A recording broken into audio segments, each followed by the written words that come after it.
Hello friends, welcome to Indira study. Indira study में आप सभी का स्वागत है।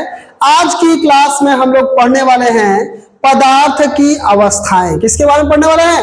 पदार्थ की अवस्थाएं। तो चलिए जानते हैं कि पदार्थ की कितनी अवस्थाएं होती हैं, ठीक ना। तो आज की क्लास में हमें क्या पढ़ना है? पदार्थ की अवस्थाएं या पदार्थ की कितनी अवस्थाएं होती है। तो आज की क्लास में हम लोग जानने वाले हैं पदार्थ की कितनी अवस्थाएं होती है, ठीक ना। तो आज का जो हमारा पहला टॉपिक है वो है पदार्थ की अवस्थाएं। पदार्थ की अवस्थाएं ना। तो हेडिंग क्या है आपका? पदार्थ की अवस्थाएं ना। हेडिंग क्या है आपका? पदार्थ की अवस्थाएं। तो चलिए देखते हैं कि तो पदार्थ की कुल कितनी अवस्थाएं होती है बेटा? पदार्थ की कुल 5 अवस्थाएं होती हैं। जो लोग जानते हैं कि पदार्थ की 3 अवस्थाएं होती हैं तो आप लोग गलत जानते हैं बेटा ना। पदार्थ की कुल कितनी अवस्थाएं होती हैं?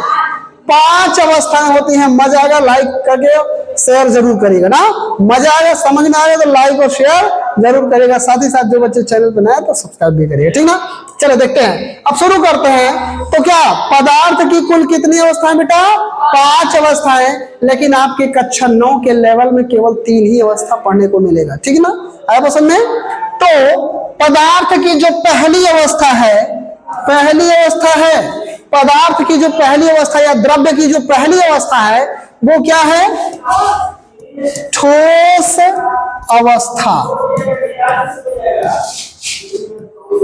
ठीक है। पहली अवस्था क्या है? ठोस अवस्था। और दूसरी अवस्था क्या है? द्रव्य नहीं, द्रव अवस्था, ठीक है। द्रव्य और द्रव में अंतर होता है, देखिए द्रव्य ना और द्रव दोनों में अंतर। काफी बच्चे इसी में कंफ्यूज होते हैं, तो कंफ्यूजन की कोई बात नहीं है। ये द्रव्य मतलब क्या होता है? पदार्थ, ठीक है। द्रव्य का मतलब क्या होता है? पदार्थ। जबकि ये जो द्रव है ये पदार्थ की यानी द्रव्य की एक अवस्था है ना। तो देखिए ठोस अवस्था, द्रव अवस्था, नंबर 3 गैस अवस्था, नंबर 3 गैस अवस्था। क्या? गैस अवस्था। नंबर 3 क्या है भाई? गैस अवस्था। नंबर 4 है plasma.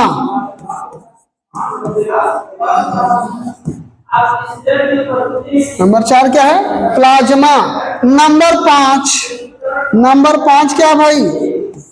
Bose-Einstein condensate. Bose-Einstein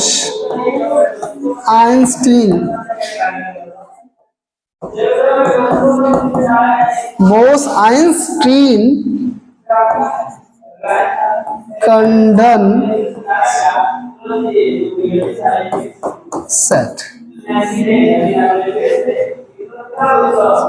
Bose-Einstein condensate. तो ये है द्रव्य की 5 अवस्थाएं जो कि बहुत इंपॉर्टेंट है, बहुत ही प्रभावशाली वीडियो रहने वाली है और मजा आएगा, बिल्कुल मजा आएगा। देखिए वीडियो को पूरा लास्ट तक जरूर देखिएगा ना, ठीक है। जिसमें हम इन 5 अवस्थाओं के बारे में पढ़ने वाले हैं, ठीक ना। चले तो आज की क्लास में हम इन द्रव्य की 5 अवस्थाओं के बारे में पढ़ेंगे। तो पहला क्या है?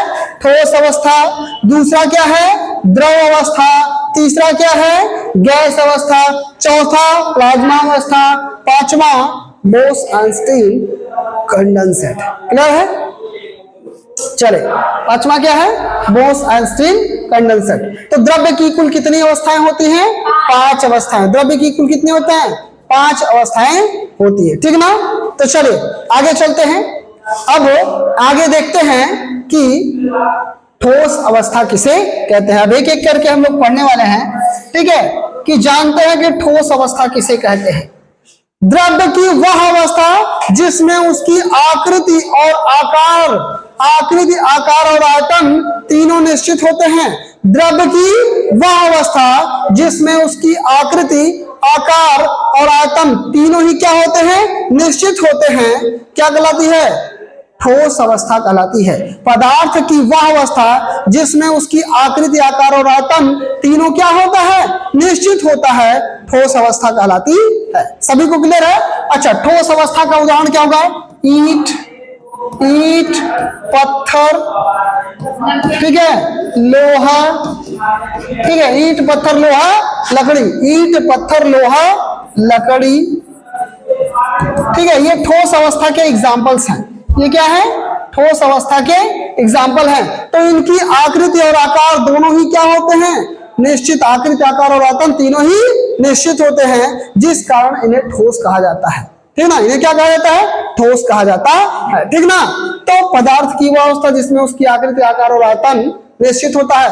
तो ईंट भाई साहब देखिए, जो ईंट है उसका सिस्टम क्या है? उस पे कितना भी बाह्य बल लगा दीजिए वो टूट भले जाता है लेकिन झुकता नहीं है। तो क्या है? पुष्पराज कभी झुकेगा नहीं। ईंट क्या कहता है कि पुष्पराज कभी का झुकेगा? हम पुष्पराज है भाई। ईंट क्या कहता है? हम पुष्पराज है, हम झुकेंगे नहीं, टूट भले जाएंगे लेकिन विचलित नहीं होंगे। जैसे ये पेन है, ठोस है, इसे आप बल लगाएंगे, बाह्य बल लगाएंगे, ये टूट जाएगा लेकिन विचलित, इसका आयतन और आकार परिवर्तित नहीं होगा।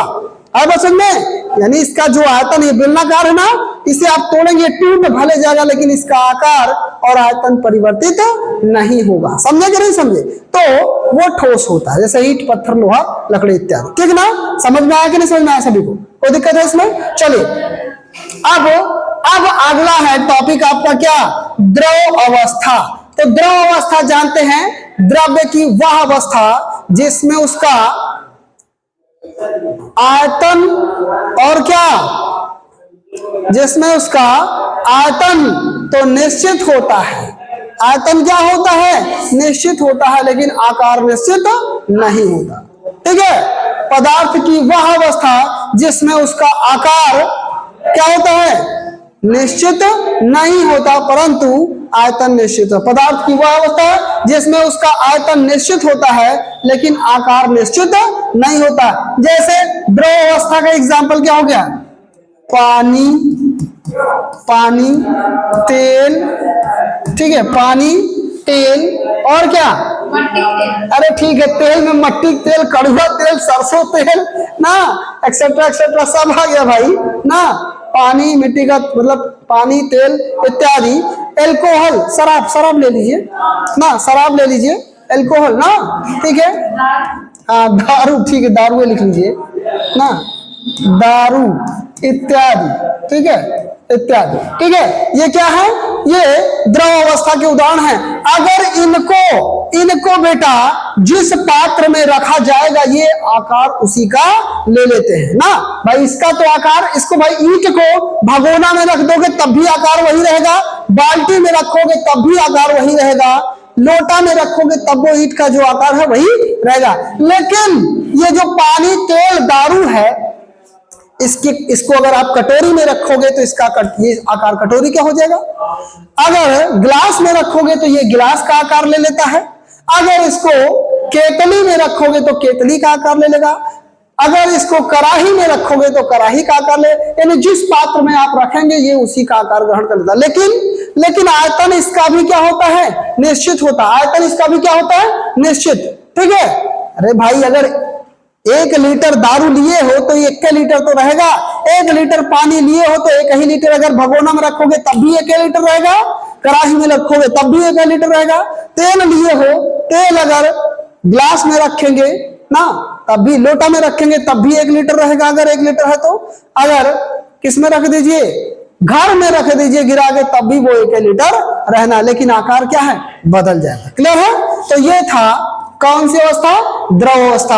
अब तीसरा क्या है? गैस अवस्था। ये तीनों ही इंपॉर्टेंट है, ज्यादातर यही तीनों अवस्थाएं देखी जाती हैं, ज्यादातर यही तीनों अवस्थाएं देखी जाती है। और तीसरा क्या है?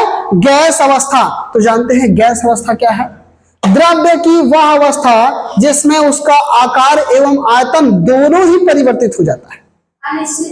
द्रव्य की वह अवस्था, अनिश्चित की मारो गोली, ठीक है, अनिश्चित को मारिए गोली, ये समझिए क्या निश्चित होता है या नहीं। ठीक है, समझेंगे? समझे परिवर्तित होता है या नहीं। तो हमने क्या कहा? द्रव्य की वह अवस्था जिसमें उसकी आकृति और आयतन, यानी आकार और आयतन दोनों ही क्या होता है? परिवर्तित हो जाता है। द्रव्य की वह अवस्था जिसमें उसका आकार एवं आयतन दोनों ही क्या हो जाते हैं? परिवर्तित हो जाते हैं। क्या कहलाते हैं? गैस अवस्था कहलाती है। पदार्थ की वह अवस्था जिसके अंतर्गत उसका आकार और आयतन दोनों ही परिवर्तित हो जाता है, गैस अवस्था कहलाती है। जैसे हाइड्रोजन गैस H2 गैस ना, CO2 गैस ना, और ऑक्सीजन O2 गैस, ठीक है, इत्यादि गैस का एग्जांपल ये सब होगा। अब देखिए LPG gas, liquid petroleum gas, और आपके जो सिलेंडर में भरी जाती है ना, सीएनजी गैस भी कह सकते हैं। तो अगर इस गैस को सिलेंडर में भरेंगे तो ये सिलेंडर का आकार ले लेती है ना, अगर बोतल में भरोगे तो बोतल का आकार ले लेगी, होगी कि नहीं होगी? ठीक है, तो इसका आकार बदल रहा है कि नहीं बदल रहा है? लेकिन अगर ये बताइए जब सिलेंडर के गैस को, सिलेंडर गैस जो सिलेंडर में भरी है, अगर उसको छोड़ दिया जाए, सिलेंडर में कितना 15 लीटर गैस आती है। सिलेंडर में आपका जो खाना बनाते हैं उसका 14, 14.5 लीटर, 15 लीटर गैस आती है। मान लीजिए 15 लीटर फुल है, पूरा 15 लीटर गैस है। अगर आप उसको एक कमरे में छोड़ देंगे तो आकार कमरे का हो जाएगा। कमरे का आकार ले लेगी कि नहीं ले लेगी? ले लेगी, और पूरे कमरे में फैल जाएगी, पूरे तरह से फैलेगी। तो यानी उसका आयतन कमरे के आयतन के बराबर भी हो जाता है। उसका आयतन किसके बराबर? कमरे के आयतन के बराबर हो जाता है। समझ गए नहीं समझ गए? उसका आयतन किसके बराबर? कमरे के आयतन के बराबर। अगर उसे बोरे में छोड़ देंगे तो आयतन बोरे का आकार हो जाएगा, बोरे के आयतन के बराबर हो जाएगा। गुब्बारे में छोड़ देंगे तो आयतन गुब्बारे के आयतन यानी जिसका जितना होगा उतना हो जाएगा। समझे कि नहीं समझे? ठीक है, तो क्या द्रव्य की वह अवस्था, पदार्थ की वह अवस्था जिसमें उसका आकार एवं आयतन दोनों ही परिवर्तित हो जाता है, गैस अवस्था कहलाती है। कौन सी अवस्था कहलाती है? गैस अवस्था। और गैस अवस्था का हमने ये एग्जांपल बता दिया। क्लियर है? अब इसके बाद है प्लाज्मा। प्लाज्मा आपको यहां पढ़ना नहीं है, लेकिन फिलहाल थोड़ा सा इंट्रोडक्शन करा ही देते ना। प्लाज्मा क्या है भाई ना?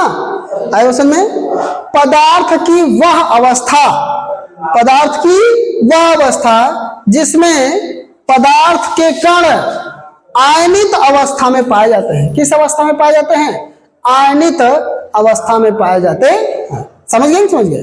पदार्थ की वह अवस्था जिसमें पदार्थ के कण किसके रूप में? आयनों के रूप में विद्यमान होते हैं। किस रूप में विद्यमान होते हैं? आयनों के रूप में विद्यमान होते हैं। क्या कहलाती है? प्लाज्मा कहलाती है ना। पदार्थ की वह अवस्था जिसमें पदार्थ के कण किस रूप में? आयनित अवस्था में, जैसे H+ आयन हाइड्रोजन आयन ना, और Cl- आयन, और SO4 तो डबल माइनस आयन ना। ये क्या है? आयन है। तो वही कह रहा पदार्थ की वह अवस्था जिसमें पदार्थ के कण आयनों के रूप में विद्यमान होते हैं। तो एक चीज जान लीजिए, जो तारे चमकते हैं, जो तारों और सूर्य की जो चमक है वो किसके कारण है? आयनों के कारण होती है। यानी प्लाज्मा के कारण ही कोई भी वस्तु अगर चमक रही है तो समझ लीजिए किसके कारण? प्लाज्मा में। ठीक है, तो कोई पदार्थ चमक रहा है यानी तारों में जो चमक होती है वो किसके कारण? प्लाज्मा के कारण। समझे कि नहीं समझे? और इनके मध्य अंतराणविक आकर्षण बल काफी अधिक होता है। और तीसरी अवस्था क्या है? बोस-आइंस्टीन, और सॉरी पांचवी अवस्था है बोस-आइंस्टीन कंडेंसर। ठीक ना? तो उम्मीद है ये सभी को समझ में आया होगा, सभी को क्लियर हो गया होगा। अगर वीडियो पसंद आए, मजा आए तो लाइक और शेयर जरूर करिएगा। साथ ही साथ जो बच्चे चैनल पे नए हैं तो चैनल को सब्सक्राइब करिएगा। धन्यवाद।